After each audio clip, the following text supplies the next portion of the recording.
सत साहिब दर्शकों, कल्पना कीजिए कि एक व्यक्ति जो अपने परिवार और समाज में एक सफल व्यक्ति हो और एक अधिकारी हो, और वह अचानक एक भीषण हादसे का शिकार हो जाए और उस हादसे में उसकी कमर की हड्डियां चकनाचूर हो जाएं। और जब वह इलाज करने के लिए डॉक्टर के पास जाए तो डॉक्टर उसको साफ यह कह दें कि आपको अपनी पूरी जिंदगी व्हीलचेयर पर गुजारनी होगी, आपका ठीक होना नामुमकिन है। दर्शकों, ऐसी ही कहानी थी छत्तीसगढ़ के निवासी दरबारी राम जी की। दरबारी राम जी एक भीषण हादसे का शिकार हो गए थे और डॉक्टरों ने साफ कह दिया था कि आपको अपनी पूरी जिंदगी व्हीलचेयर पर काटनी होगी। दर्शकों, आपको यह बात जानकर हैरानी होगी कि जिस डॉक्टर ने ठीक होने से साफ इनकार कर दिया था, वह आज बिना व्हीलचेयर के अपना जीवन बड़ी खुशी के साथ बिता रहा है।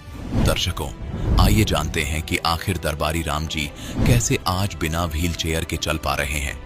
आखिर उनके साथ कैसे चमत्कार हुए। सुनते हैं दरबारी राम जी की कहानी उन्हीं की जुबानी। नमस्कार सर। सर नमस्कार सर। सर क्या नाम है आपका? इस दास का नाम है सर दरबारी राम गायकवाड़। सर कहाँ से हैं आप? मैं ग्राम देवरी, डोंडी लोहारा, जिला बालोद, छत्तीसगढ़ से सर। सर संत रामपाल जी महाराज से नाम दीक्षा आपने कब ली? मैं सर 23 सितंबर 2018 को इस दास का नया जन्म हुआ सर। सर क्या काम करते हैं आप? मैं सर कृषि विभाग में ग्रामीण कृषि विस्तार अधिकारी के पद पर अभी वर्तमान में पदस्थ हूँ सर। सर संत रामपाल जी महाराज से नाम दीक्षा लेने से पहले क्या आप कोई भक्ति साधना भी करते थे? वैसे तो मैं कोई विशेष भक्ति साधना तो नहीं करता था सर, लेकिन कभी कभार जैसे पर्व वर्व आता था उसको मान लिया करता था, और विशेष ऐसा कुछ मेरा उसमें लगन नहीं था। तो फिर आप संत रामपाल जी महाराज की शरण में कैसे आए?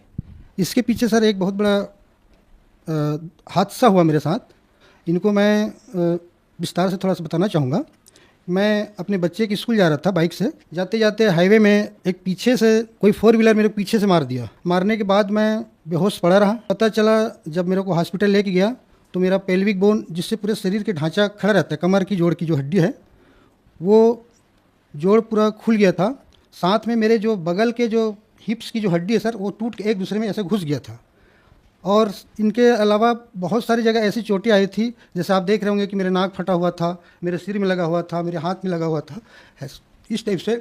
मतलब मैं मृत्यु तुल्य स्थिति में पड़ा हुआ था सर। उनके बाद मेरे को जब जिला हॉस्पिटल लेके गया, फिर वहाँ डॉक्टरों ने स्थिति देख करके मना कर दिया कि यहाँ आपका इलाज नहीं होगा, आप सेक्टर 9 चले जाइए करके। तो सेक्टर 9 जब लेके गए तो वहाँ सेक्टर 9 में भी उन्होंने मना करके स्पर्श हॉस्पिटल के लिए रिफ़र कर दिया गया। और स्पर्श हॉस्पिटल वालों ने मेरे को एडमिट किया, 5 दिन रखा। 5 दिन रखने के बाद मेरा किसी भी तरीके से कोई इलाज नहीं कर पाया जिस टाइप से होना चाहिए। जिस कंडीशन में मैं पड़ा था, उस स्थिति में मेरे को तत्काल ऑपरेशन की ज़रूरत थी, लेकिन उस हॉस्पिटल वालों ने 5 दिन रखने के बाद भी वहाँ के डॉक्टर ने ये बोल के चला गया कि मेरे अभी 2 दिन नहीं आ पाऊँगा, मेरा पारिवारिक काम से बाहर जा रहा हूँ, आने के बाद देखेंगे सर के। इस तरीके से मेरा वहाँ ऑपरेशन भी नहीं हुआ।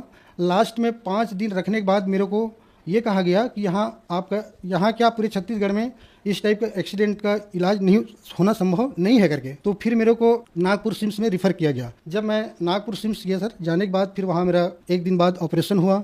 ऑपरेशन के बाद डॉक्टर साहब खुद बोले कि इस टाइप का केस में 10% चांस रहता है आदमी ठीक ठाक होने का, अन्यथा पूरी ज़िंदगी भर चारपाई पे या व्हील चेयर में पड़ा रहता है इस करके। इसी दौरान जब घर को आने के बाद हमारे ससुर जी ने हमारे यहाँ के जो श्रीमती है उनको बताया कि बेटी, एक चैनल में एक गुरु जी है संत रामपाल जी महाराज, जिसकी सत्संग आते हैं, और सत्संग के लास्ट में बहुत सारे ऐसे भक्त आते हैं जो बताते हैं कि मेरा ये बीमारी ठीक हुआ, मेरा एक्सीडेंट ठीक हुआ, ऐसे ऐसे करके बहुत बताते हैं।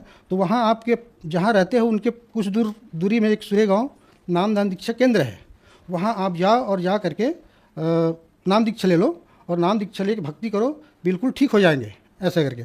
जबकि हमारे यहाँ के ससुर जी ऑलरेडी से 15 साल से वो राधा स्वामी पंथ से जुड़े हुए थे। वो इस पंथ में नहीं थे, उनके बाद भी उन्हें ऐसे परमात्मा की ऐसे प्रेरणा हुई कि उनको भेजे।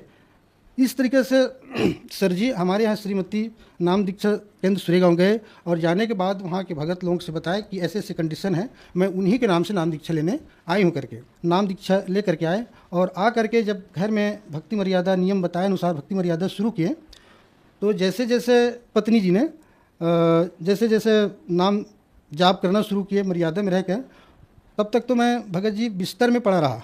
ना इधर करवट ले पाता था, ना इधर करवट ले पाता था, ना बैठ सकता था, ना उठ सकता था। सारी जो शारीरिक क्रियाकलाप है, लेटरिन करना, पेशाब करना, सारी चीज़ मेरा बिस्तर में हो रहा था, क्योंकि मेरा यहाँ से लेकर के पूरा यहाँ तक का फटा हुआ था। ये यहाँ से यहाँ तक पूरा ऑपरेशन हुआ है, इसको देख सकते हैं। तो ऐसी स्थिति था। इसी स्थिति में मेरे को वहाँ हमारे पत्नी जी ने वहाँ से पुस्तक लाए थे, जीने की राह और ज्ञान गंगा। डॉक्टरों ने आपको क्या बताया था? डॉक्टरों ने ये बताया कि सर कि आप यही बताया कि आप 90% तो नहीं कह सकते कि जैसे पहली स्थिति में थे वैसे ही आप रहेंगे, लेकिन 10% ऊपर वाले के भरोसा है कि आप ठीक हो सकते हैं सर के। और वैसी स्थिति में जब नाम जाप किया तो सर जब जैसे जैसे जैसे पुस्तक पढ़ा, गुरु जी मैं संत रामपाल जी महाराज के सत्संग देखता था, मोबाइल में सोए उसका जो वीडियो क्लिप देखता था सत्संग, तो ऐसे करते करते करते करते ऐसी स्थिति आया सर कि ऑटोमेटिक मेरे शरीर में हलचल होना शुरू हो गया था। नहीं एक समय ऐसा था कि ये कमर बिल्कुल काम नहीं कर रहा था, ये पैर मेरा ढंग से नहीं हिल रहा था, केवल अंगूठा मात्र हिलता था। तो उसके लिए डॉक्टर ने भी बोला था कि इसको बंद मत करना, हिलाते रहना सर के। तो जैसे जैसे मैं नाम गुरु जी सत्संग देखा, पुस्तक पढ़ा, वैसे वैसे मेरे शरीर में इम्प्रूवमेंट आना शुरू हो गया। फिर इसी बीच में क्या हुआ कि डॉक्टर हमको हर 1.5 महीने 2 महीने में नागपुर बुलाया करते थे चेकअप के लिए। जब 4-6 महीने बाद जब गया तो डॉक्टर ने ये कहा कि अब इनको बैठाना शुरू कर दो करके, तकिया लगा के। तो उसके पहले मैं अपने से बैठना शुरू कर जाता था। फिर जब नेक्स्ट 3 महीने बाद जाते थे, फिर डॉक्टर बोलते थे कि अब इसको थोड़ा खड़ा करके चलाना शुरू करके, तो उसके पहले मैं चलना शुरू कर दिया रहता था। ये मतलब संत रामपाल जी महाराज की ही कृपा से ये धीरे धीरे धीरे धीरे ये आगे इम्प्रूवमेंट होते चला गया। उसके बाद सर जी मैं जब स्टिक लेके चलना शुरू किया तो मैं अपने से फिर बोला कि अब मैं गुरु जी संत रामपाल जी महाराज जी के आश्रम जाऊँगा और मैं खुद नाम दीक्षा लूँगा ऐसा करके। सूर्य आश्रम गया सर, और जाने के बाद वहाँ मेरे को वहाँ भगत लोग कुर्सी बिठाए, क्योंकि उस समय मैं नीचे ज़मीन में नहीं बैठ पाता था। मेरे परिवार के लोग, मेरे दोस्त यार लोग, मेरे स्टाफ के लोग ये बोलते थे कि ये आदमी कभी खड़ा नहीं हो पाएगा, चल नहीं पाएगा ऐसा करके। यहाँ तक बोल दिए थे कि अब ये ज़िंदगी भर घसीटेगा। मेरे अधिकारी मेरा VR का तैयारी कर दिए थे, इनका कंपलसरी रिटायरमेंट के लिए वो करो, कितने महीने बच्चा, इनका 20 साल सर्विस होने में कैसे करके। लेकिन परमात्मा की ऐसी दया हुई सर कि जैसे मैं नाम दीक्षा लेके आया, यहाँ तक संत रामपाल जी महाराज से मैं दंडवत भी नहीं कर पाता था। कुर्सी में बिठा के मेरे को नाम दीक्षा दिए परमात्मा का। उसके बाद जैसे नाम दीक्षा लेके आया, सादर मर्यादा में रह के मैं जैसे जैसे भक्ति करना शुरू किया, वैसे वैसे मेरे शरीर में पावर आते गया। और आज आप लोग सामने मैं खड़ा हूँ, मैं चल सकता हूँ, मैं दौड़ सकता हूँ, मैं बाइक चला रहा हूँ सर, कार चला रहा हूँ, आज सारी काम कर रहा हूँ मैं। ये केवल परमात्मा, कबीर परमेश्वर की ही दया है। ये परमात्मा के चोले में आए संत रामपाल जी महाराज की ही दया है, चमत्कार है, जो आज आप लोगों के सामने में एक सामान्य आदमी की तरह खड़ा हूँ, जिसको कभी लोगों ने मेरे को बोलते थे ये व्हीलचेयर में रहेगा, कभी चल नहीं पाएगा, इस टाइप से बोलते थे सर। तो ये बहुत बड़ा चमत्कार हुआ मेरे साथ परमात्मा का। चाहे तो आप इस रिपोर्ट को देख के समझ सकते हैं कि मेरे शरीर के कौन सी हिस्सा का हड्डी टूटा हुआ था। आप देख सकते हैं मेरे शरीर का एक्सरा है कमर का, आप देख सकते हैं ये इसका जो बीच गैप है ये आपस में जुड़ा होता है, जो एक्सीडेंट के दौरान ये टूट के अलग हो चुके हैं, फैल गए हैं ज्वाइंट। और इसी की वजह से आदमी पूरे, क्योंकि इससे ही यही पूरा शरीर का एक ऐसा है जिससे पूरा शरीर खड़ा रहता है। उसके बाद ऑपरेशन के बाद ये डॉक्टरों ने उसमें प्लेट लगा करके उनको ज्वाइंट किया है। साथ में ये हिप्स की हड्डी है जो आपस में टूट के एक दूसरे में घुसा हुआ था, जो स्क्रू से टाइट करके अलग अलग सेट किए हैं। ऐसी स्थिति में भी डॉक्टर ने बोले थे, क्योंकि ये ऊपर नीचे हैं, है ना, इस ऐसी स्थिति में डॉक्टर साहब ये बोले थे कि ऐसी कंडीशन के जिसका होता है, ये बहुत रेयर केस होते हैं, अगर होता है तो 10% मात्र चांस रहता है कि आदमी पुरुष स्थिति माने का, अन्यथा 90% तो पूरा व्हील चेयर या बेड में ही पड़े रहते हैं करके आप लोग देख सकते हैं। ये जैसे कि आप इसमें देख सकते हैं, राजनांदगांव ENT हॉस्पिटल का रिपोर्ट है। जब मैं दिनांक 24/3/2019 को डॉक्टर साहब के पास गया, नाक कान गला रोग विशेषज्ञ के पास, और उनको बताया कि डॉक्टर साहब मेरे दोनों कान में बहुत दर्द है और इससे पस निकल रहा है, साथ में मेरे को सुनने में तकलीफ हो रही है क्योंकि जो आवाज़ डबल सुनाई दे रहा है मेरे को करके। तो उनने अपना चेक किया।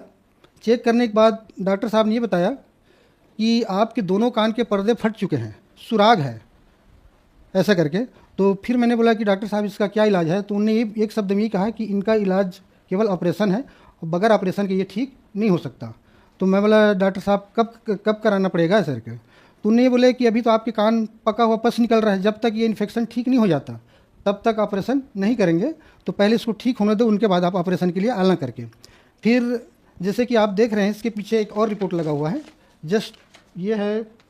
उसके बाद 8/11/2019 को, मतलब 8 महीने बाद, जब 8 महीने बाद फिर गया तो वही डॉक्टर वही हॉस्पिटल, फिर उनने कहा कि भाई तेरे को पहले भी बताया था कि तेरे कान में सुराग हो चुका है और ये बगैर ऑपरेशन का ठीक नहीं होगा करके, तो फिर आप क्यों बार बार आ रहे हैं? अब ऑपरेशन कराना होगा तभी आप आना, अन्यथा मत आना सर के। तो मैं बोला ठीक है डॉक्टर साहब है सर, क्योंकि उनको फिर बताया कि डॉक्टर साहब ये कंडीशन कब बनता है करके। तो उन्होंने ये बताया कि इनका 3 वजह होता है, एक तो एक्सीडेंट होता है तब, दूसरी चीज़ यदि कोई भयंकर आवाज़ आपके कान के पास सुना दे तब, तीसरी चीज़ यदि कोई आपके कानों के पास जोर से थप्पड़ लगाए तब। ये तीनों स्थिति में इस टाइप की घटना होता है करके। इन 3 स्थिति में से कोई भी एक स्थिति होने पर ये आपके कान में सुराग होता है इस टाइप का, और इनका इलाज केवल मात्र ऑपरेशन है, और ये ऑपरेशन आपको एक एक करके कराना पड़ेगा, जिसमें 60 से 65 हज़ार रुपये आपको खर्चा आएंगे करके। तो मैं बोला ठीक है डॉक्टर साहब करके, वहाँ से मैं निकल आया। और आने के बाद फिर जब तक मेरे को 4 महीने हो चुके थे प्रथम नाम लिए हुए, उसी बीच में मैं परमात्मा संत रामपाल जी महाराज के आश्रम गया, और जाने के बाद मैं सतनाम लिया और सतनाम का जैसे ही जाप करना शुरू किया भगत जी, तो वो स्थिति आया कि आज मेरे कान पहले जैसा है, न कोई ऑपरेशन करने की ज़रूरत पड़ा, न दवाई खाने की ज़रूरत पड़ा। चाहे तो आप देख सकते हैं, ये सबसे बड़े चमत्कार ये है कि बगैर ऑपरेशन बगैर दवाई के आज मेरे दोनों कान बिल्कुल स्वस्थ हैं। आज तक आप देख सकते हो 2019 से लेकर के आज 2021 चल रहा है, ना मैं ऑपरेशन कराया हूँ, ना मैं दवाई खाया हूँ, ना उस डॉक्टर के पास गया हूँ आज तक, फिर भी मैं बिल्कुल, मेरे दोनों कान में कोई प्रॉब्लम नहीं है, सब ठीक ठाक है। तो ये सबसे बड़ी चमत्कार है भगत जी, सर जी। तीसरी, वैसे चमत्कार तो बहुत सारे होते रहते हैं, हर रोज़ चमत्कार होते हैं, ये मालिक की कृपा है, ऐसे चमत्कार होते हैं सर। और ऐसी बहुत सारे ऐसे चमत्कार होते रहते हैं कि जिसको मैं कितना भी बताऊं, कितना भी गिनाऊं, कमी रहता है। सर जैसे कि आज वक्त समाज के सामने एक बहुत बड़ा सवाल है, आपका बहुत बड़ा एक्सीडेंट हुआ, डॉक्टर ने भी आपसे ये कह दिया कि आप 90% ठीक नहीं हो सकते, 10% भी भगवान की मर्जी है, अगर वो कृपा करेंगे तो आप ठीक हो जाओगे। संत रामपाल जी महाराज से नाम दीक्षा लिया और आप ठीक हो गए। सर ऐसा क्यों है, लोग तीर्थ स्थानों पर जाते हैं, देवी देवताओं के पास जाते हैं और वो ठीक नहीं हो पाते, लेकिन संत रामपाल जी महाराज बड़ी से बड़ी बीमारियां ठीक कर रहे हैं, तो इसके पीछे क्या लॉजिक है, कैसे कर पा रहे हैं संत रामपाल जी महाराज? ये संत रामपाल जी महाराज जो है कबीर परमेश्वर के चोला में आए हुए हैं, और ये एक तत्वदर्शी संत है सर, क्योंकि संत रामपाल जी महाराज जो आज शास्त्र अनुकूल ज्ञान दे रहे हैं, एक एक चीज़ को खोल खोल के जो बता रहे हैं, जो प्रमाणित ज्ञान है। और उसमें आज जैसे कि आप वेदों में देखेंगे तो वेदों में स्पष्ट लिखा है कि यदि कोई घोर से घोर, गंभीर से गंभीर बीमारी में हो, मरणास्थन आसन में भी पड़ा हो, यदि तो भी मैं उनको स्वस्थ करके 100 साल का आयु दे सकता हूँ। ये ऑलरेडी वेदों में प्रमाणित है, और ये प्रमाणित ज्ञान को हमारे संत रामपाल जी महाराज ने खोल खोल के दिखा रहे सर। और ये शास्त्र अनुकूल भक्ति से ही संभव है, न कि मंदिर मस्जिद जाने से, क्योंकि वो आन उपासना है, वो सही भक्ति विधि नहीं है। सही भक्ति विधि तो हमारे सदगुरु रामपाल जी बता रहे हैं, जिससे हजारों लाखों और करोड़ों लोग ठीक हो रहे हैं, और अधिकांश लोग तो इन्हीं समस्या का समाधान के लिए आते सर जी। संत रामपाल जी महाराज से नाम दीक्षा कैसे ली जा सकती है? संत रामपाल जी महाराज जी से नाम दीक्षा लेने का एक बहुत ही आसान तरीका है। जैसे कि आप देख रहे हैं इस चैनल में जी महाराज का सत्संग आता है, उस सत्संग में नीचे पीली पट्टी चलती है, उसमें बहुत सारे नंबर दिए हुए हैं। इस नंबर से आप कॉल कर सकते हैं। कॉल करने पर आपके जो नज़दीकी नामदान केंद्र है वहाँ आपको बता दिया जाएगा, और आप वहाँ जा करके आसानी से नाम उपदेश लेकर के अपना कल्याण करा सकते हैं। धन्यवाद सर। दर्शकों, अभी आपने सुने संत रामपाल जी महाराज से दीक्षा प्राप्त करके सुखी हुए भक्त के अनुभव।